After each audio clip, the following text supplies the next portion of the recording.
Mengenal sosok Kepala MAN 2 Kota Bekasi, Jawa Barat dicopot dari jabatannya hingga didemo ratusan siswa. Kepsek tersebut bernama Nina Indriana. Ia diketahui menjabat sebagai Kepala Sekolah MAN 2 Kota Bekasi sejak Maret 2023, menggantikan Lukmanul Hakim. Nina merupakan lulusan sarjana agama dan magister pendidikan.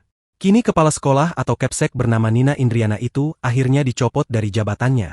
Hal itu diungkapkan oleh Kasih Pendidikan Madrasah Kantor Kemenak Kota Bekasi, Moh Agung Istiqlal. Ia mengatakan, pasca kejadian demo siswa pihaknya telah melakukan pengawasan. Itu status Kepsek sudah ditindaklanjuti oleh pimpinan sejak 19 Februari, karena masih dalam proses pengawasan, yang jelas Bu Kepala sudah tidak lagi di sini, kata Agung, Jumat, 21 Februari 2025. Diketahui dugaan penyebab Kepsek Nina Indriana itu di demo siswanya karena dianggap kurang transparan kelola dana. Agung berharap permasalahan ini dapat segera tuntas. Kondisi siswa juga sudah jauh lebih kondisif setelah adanya penanganan.